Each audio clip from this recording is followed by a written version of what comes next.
Hey there YouTube, I'm Yukitsu, this is the Yukitsu Times, welcome to my channel, welcome to a little bit of Total War Warhammer. So, we're going to be talking about a unit that I'm not really super fond of, but which is pretty good in certain circumstances, and situationally you'll want to be aware of what it can do and what it can sort of fill in on your roster. So we're going to be talking about the Dryad, and it's a unit that is designed for taking out low-tier trash mobs. It's designed to fight toe-to-toe against things like regular old orc warriors, goblins, anything with relatively low armor and which is designed for melee combat as infantry. And they're pretty good at this role for a couple of reasons. So let's go over their statistics first of all. They're a smaller unit with a smaller hit point pool, which you would immediately think makes them sort of bad at this. You'd think it would make them too vulnerable and fragile for this particular kind of role. But there are certain other extenuating circumstances that make them a little bit better than you'd expect. Their armor is 30, which is not great but not terrible either for that particular niche brand. At 550 points though, those sort of statistics do leave them on the slightly more fragile end of things, so you are going to want to make sure that they're fighting the right sorts of things. They can't get the sort of statistics required to tank it through against an opponent that they're not ideally suited against, which better statistics might let them do. Their leadership is 65, which again is okay, but it's not actually that great. Especially for a Wood Elf unit, 65 is very, very mediocre, and it's kind of disappointing in some respects. Eternal Guard have much higher leadership, and let them hold the line a little bit better than something like the Dryads can. But the Dryads, in many ways, are actually a lot more durable than the Eternal Guard. The Eternal Guard kind of look like they're sort of just as durable with their 40 armor, their silver block chance, their higher melee defense, but the Dryads have some stuff going on for them under the hood there. So the next up is the speed, 38. This is pretty good, and it makes them sort of okay at doing things like flanking, but not quite fast enough to do that ideally. For that sort of role, you would want something like the War Dancers. I don't particularly like War Dancers either in them, just because I often don't have enough of a lineup to get a flanking charge with them, but the Dryads, in a pinch, if you've got an opportunity, make good flankers just because they've got that little bit of extra speed. But they're not ideal for it. That's not what you would put it into your composition deliberately. You wouldn't deliberately have them in there for that purpose. Next up is their melee attack. 30 is pretty okay. It's not great considering their type. They're a damage dealer type unit, so if we were to compare it to, say, the Beastmen, their damage dealer version of the Gore is the Gore Herd here. They've got 32 melee attack, a little bit higher. They do cost a little bit more though, so that's to be expected. That's acceptable. If we were to go over here to the Orcs and Goblins, however, we can look at something like, say, a Savage Orc. They've got a melee attack of 28 at the same cost, plus Frenzy though. So they actually have, in practice, 36 melee attack. So you're looking at a much higher melee attack bonus there. Higher melee attack as well on the Orc Biggins, who are a much more expensive unit admittedly. So all these sorts of units, they're sort of on the medium to lower end for this type of unit, but they're also sort of on the upper end of melee defense for this type of unit. Typically, this type of more offense-oriented unit, not necessarily that great for its cost at melee defense. So they do trade sort of having a little bit better melee defense and a little bit worse melee attack than maybe some of their other contemporaries. Their weapon strength is 33, with a very low armor piercing damage of 4. Their charge bonus is 14, which is not necessarily that great, but not that terrible either. So what makes them special is the physical resistance, 20%. This means that they're actually a lot more durable against a lot of the units that are out there than you would really expect them to be, and this lets them tank out fights that you normally wouldn't expect them to be able to in a way that they can't. Now, this doesn't make them invincible against low-tier trash mobs, but it does help quite a lot against them. And the next thing that really helps quite a lot is their ability to cause fear. A lot of the units that I would recommend using these against are ones that have relatively lower leadership, meaning this ability to cause fear is a tremendous asset to this unit. Next up, they have got Garde Deployment, which I don't think helps them that much, and they've got Immune to Psychology, which, because they cause fear, isn't really that useful either. So if I could do anything to this unit, getting rid of those two abilities might make them a little bit more worth it in more situations, but they're not terrible as they are. Of course, lastly, they have got the weakness to fire, which does mean that they're not really a great pick against factions that can take a lot of flaming attacks. Right now, I find that certain factions that can take it don't, so you could easily take these guys against the Empire right now without really having to worry too much. If they use the Luminarch against these guys, the Luminarch would one-shot them anyway, even if they weren't vulnerable to fire. And as well, if they're firing their Luminarch at your Dryads instead of at your General, then who really cares? That's probably a good trade-off for you. So, what exactly do the Dryads do in this role that other things in your army can't? Well, the Eternal Guard, if you compare them, don't really have that same sort of durability as these guys in the end. And the reason is that extra 20% resistance. As well, the Dryad as a unit, because they've got higher melee attack and melee weapon strength, they're going to tear through those sort of lighter units much faster than the Eternal Guard, even though the melee defense for the Eternal Guard lets them last in those fights for a very long time. I don't find that that's quite enough of a trade-off, considering how much better the Dryad is at taking out unarmored infantry targets. As well, the fact that these guys cause fear does allow these Dryads to punch through those sorts of units very, very quickly. Even if they haven't taken that many losses yet, the Dryads will very often be able to punch through them. And since they've got high movement speed, they'll often be able to run a lot of that unit down after they started fleeing. So they're just all around a pretty good unit for breaking through that kind of thing. Often you'll see like a double stack of opponents' units there, where they've got, for example, a Goblin out front and then an Orc right behind it. This is a sort of a 750 point combination there. Quite often you can take the unit of Dryads here and upgrade it just a little bit here, and it's probably going to be able to beat both of those Orc units, or come very, very close to it, just because both these units are likely to rout before they get to too high of a combat level. So I think that these guys are very, very solid at dealing with those types of threats there. So I would not take them, however, against the Dwarves, including Clan Angrand, of course. I would not take them against the Empire some of the time. I wouldn't actually take them against the Vampire Counts. The problem I have with the Vampire Counts is that they've got so many units right now that are summonable that a lot of the time you just take tons and tons of Graveguard, you take like the Sternsmen, blah, blah, blah. You take a load of those sorts of units, and they're not really great against them. They will take out those summoned units very, very effectively, however, which is not super important a lot of the time. So in general, I just think that against Undead, you're probably better off assuming that they're going to spend all of their points on elites, and they're going to get their chaff units out of free summons. So they'll sort of disappear so long as you can tank through them. You don't have to kill them that quickly. But Dryads can be good at defending the ankles of your treekin in that composition there. I find that they are a good role for that one. Against other Wood Elves, it's kind of 50-50. Sometimes your opponent's going to have a lot of Starfire Shafts, sometimes they won't have any. It really does come down to whether or not they've got those and how well you can manage dealing with them. Because if they can fire off a lot of shots with those Starfire Shafts, they will tear through Dryads very, very fast. But if they can't do that, the Dryads are very good against Eternal Guard, even with shields. Just because they deal good damage against those low armor targets there, they tank through the damage that these Eternal Guard do. The Eternal Guard with their low offense are not that great at killing things like Dryads all that quickly. Their low weapon damage doesn't help them at all. Their bonuses don't help at all, so it's a pretty good matchup for something like the Dryad. All in all, I think that this is a niche unit, and it's one that you'd want to consider what you're fighting against, and maybe even consider the map to a certain degree. But they can be very good at their particular role. I think that for what they do, they are better than the War Dancers.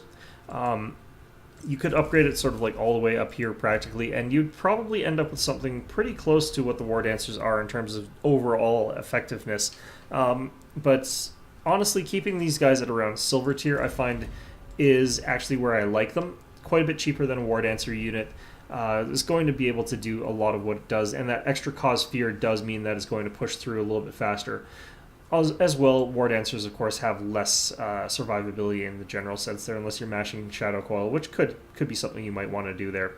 So anyway, let's see if we can get into a battle, and I will see you guys on the battlefield.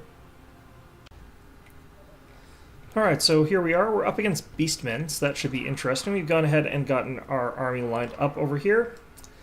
Got Silver Chevron, these Dryads here. We're going to go ahead and put them and have our other lines back here. We're going to have our Wild Riders in the back. General should be off trying to assassinate whatever it can. And we've just got a Lore of Shadows mage here. We've got some decent spells here. We've got Withering, Pit of Shades. So we can, of course, upgrade Withering to have that area effect bonus. This is a good way to sort of get a final last bit of breakage against people. Now, Lore of Death is better for this, of course, but it's not necessarily that bad to do it with the Lore of Shadows. And, of course, if you're going to do this, it could also potentially just be used to pop down people's morale after they've taken extra casualties from their armor being lowered. So that also synergizes pretty well with some of the stuff that the Gladiator can do. Alright, I kind of probably have to shoot at these harpies, potentially. No, it looks like my opponent's sort of moving away from me. Okay, so let's move over this way.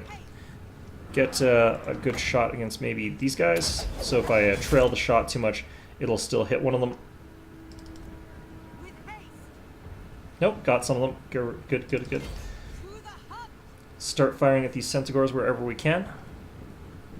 And it looks like my opponent has taken a Cygor, so he's going to be trying to go for that top of that mountain there. And let's go ahead and ungroup you. Get everybody else ready to fire up at this hill here.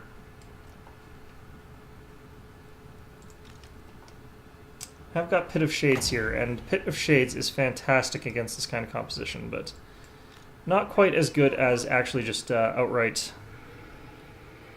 Oh, they're firing rocks off at my general. Fortunately, that's not necessarily the best use of that, so... See if we can't get some hits off against these guys here. Goreherd with shield up front there. I don't see a lot of stuff that they've got. I don't see a ton of stuff sort of... Yeah, I don't see a ton of their like archery units or anything like that hidden over there, so it's not going to matter too much.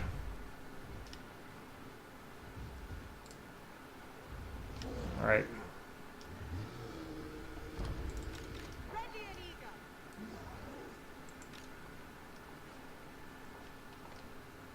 Could go ahead and try and Pit of Shades these groups over here, honestly.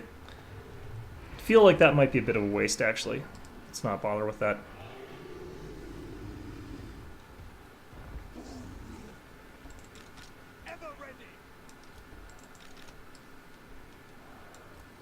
Alright, so...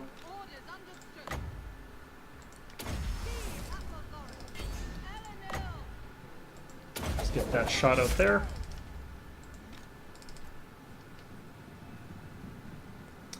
Pretty good hit there, I'd say. What we want to do is lock down one of these units with our so our Wild Riders get a free kill.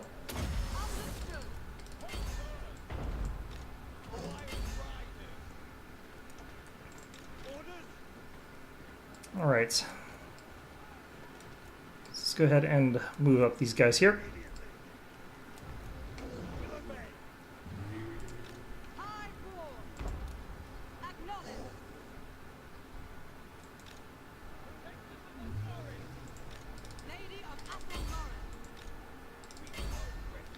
Got a free charge off against those guys.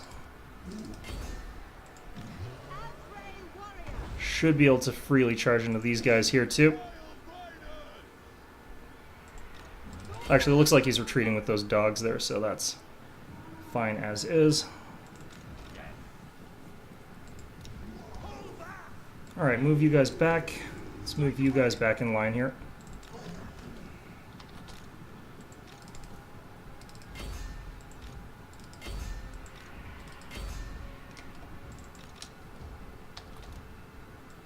Get all you guys up. Get you.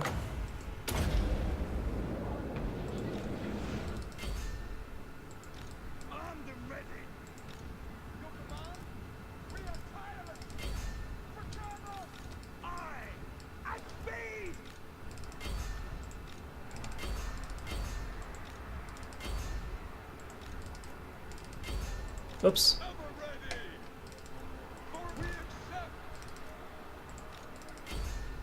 Get you guys over this way. Chase those guys off there. Alright.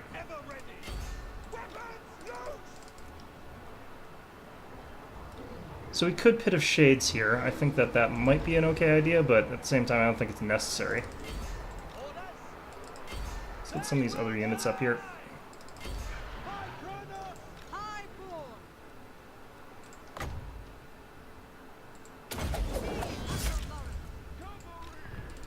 Let's just charge in with these guys here.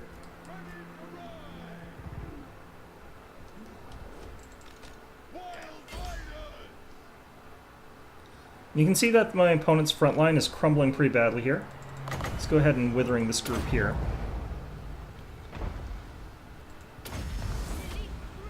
Going ahead with a... oh, one of my units was wiped out. I think that must be Morgar doing that. So let's be a little bit worried about that fact.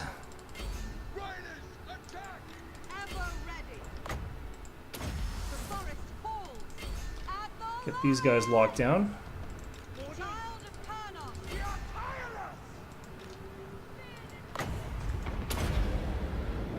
We want these guys off the field here as best as we can get them. Alright. I love the combination of Melkoths with the Wood Elves. I think that's such a strong combination for them.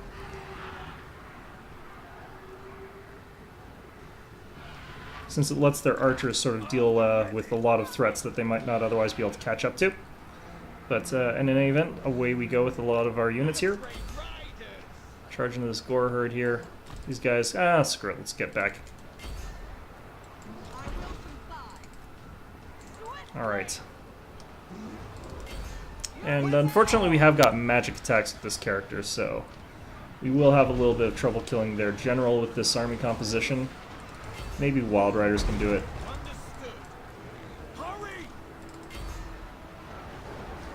Alright, so let's get all our archers firing away at...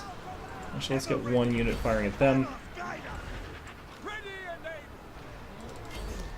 Should be able to morale kill them.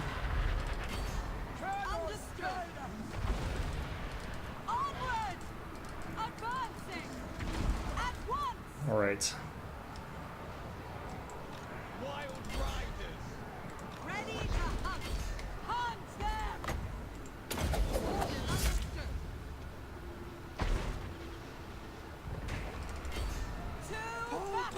Alright.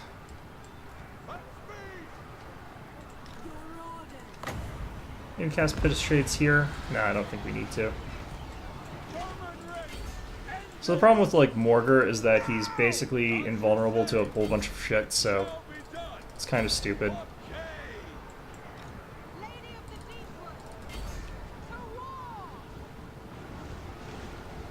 So we kind of have to grab all of our guys that don't have magic-based attacks, which includes Dryads that have magic-based attacks, and sort of use them to kill him, but we could also morale kill him, so I'm not too worried about this.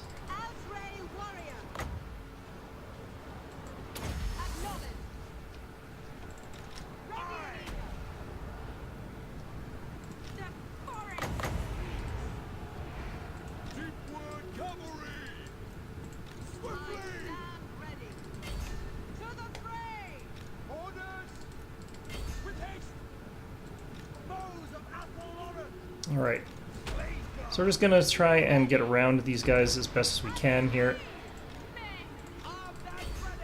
Our units fortunately have got really good morale, so this isn't the worst situation for them to be in. Ooh, that's pretty bad though.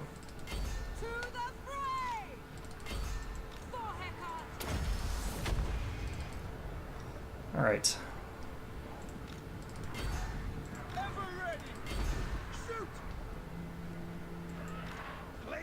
Focus down Morgar there. Actually, let's just cycle charge him, I think would be best. He's probably running out of Chaos Spawn pretty soon, so I don't have to worry about those anymore, I don't think. Alright, so those guys are down.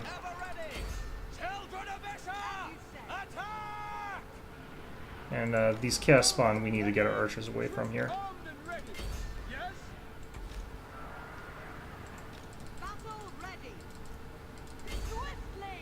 Alright, let's get rid of this guy if we can.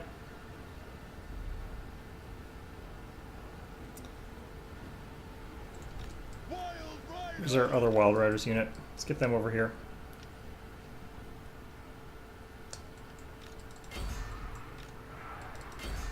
Get you guys over there.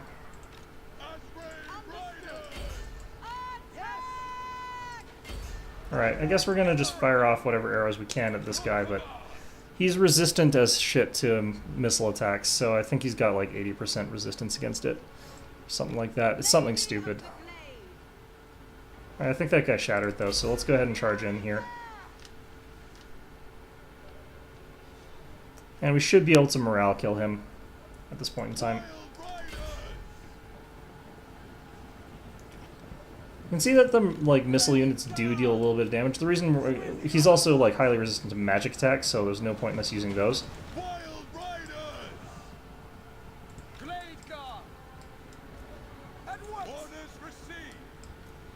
Basically just immune to both ranged attacks and there we go. Alright. So we'll go ahead and check out the replay of this, but as you can see that we got a good number of kills on all of our Dryad units. Not as many, of course, on the Eternal Guard, just because of the sort of composition he had that wasn't conducive to them doing much. Glade Guard got a decent number of kills, huge number of kills in the Wild Riders, good number of kills in the Glade Lord. Good effects from magic I found as well. So this all in all worked out pretty well for us. Let's go ahead and check out this on the replay screen as well. Take a closer look at what the Dryads in particular were doing there. So I think one of the major things about these Dryads is that they were good against these Gors that would otherwise have chewed their way through my Eternal Guard really easily. And since they kept breaking early from fear, it just made it that much stronger to fight against them in this particular sort of way. Bit weird that he decided to take 2 Bray Shamans as Lore of Beasts. It's not really a great choice, honestly. I would much rather have one of each, but I think he was using it for summoning, or he thought he was going to use it for summoning and just never really got around to doing it.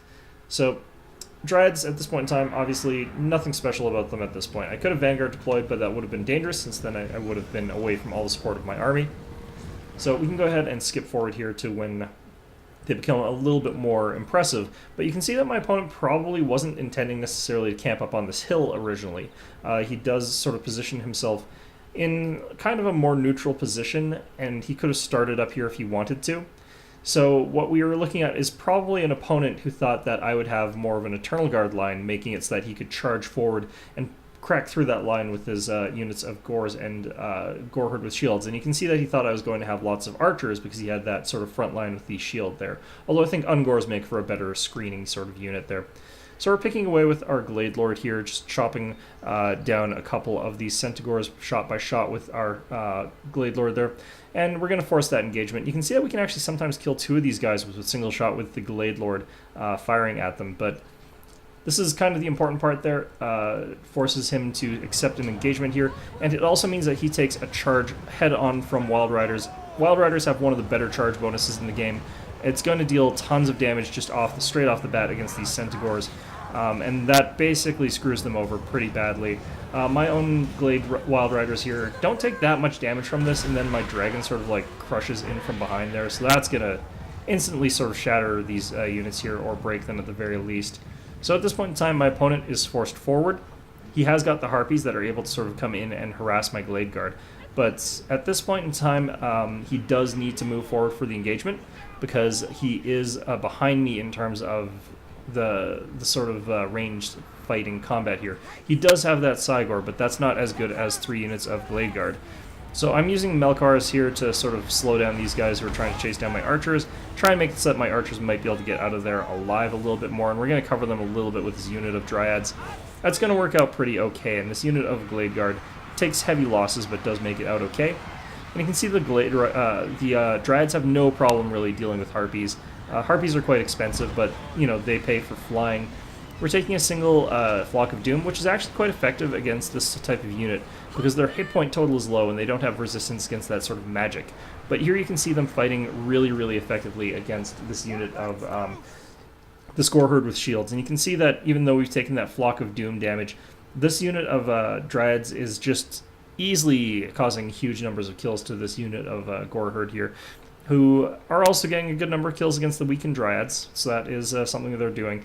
Over here we've got some units trying to stream past us, but they're running into multiple units of Dryads, and these Dryads are going to be able to deal quite a decent amount of damage. Over here we've got another sort of sideways kind of run in here of Dryads coming in against another unit of Gors, and this is going to again be a combat which is advantageous for me to a certain extent.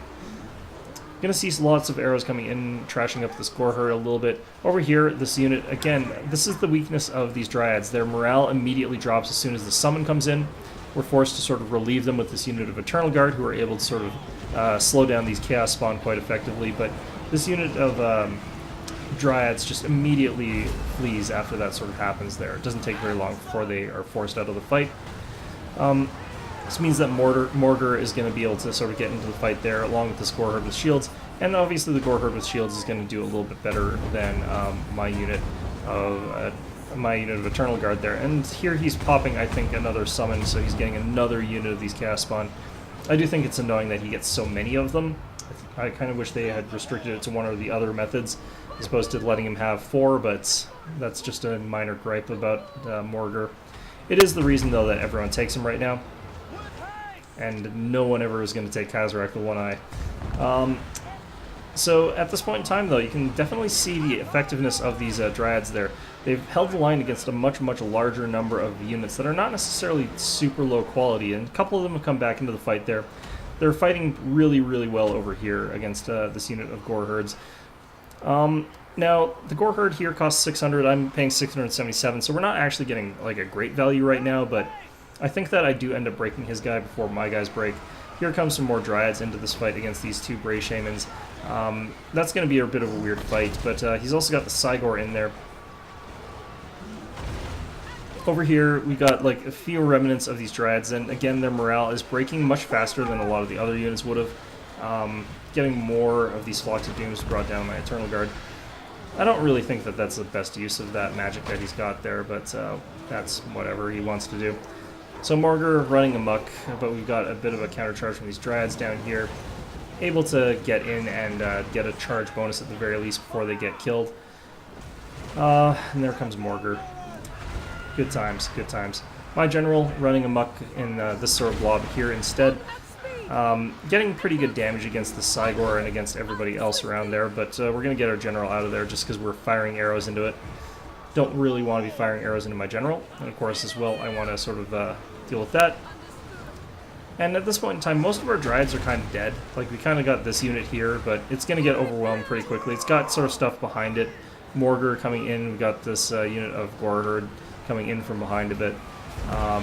We've got a lot of this other stuff. He's using more of this Flock of Doom bullshit.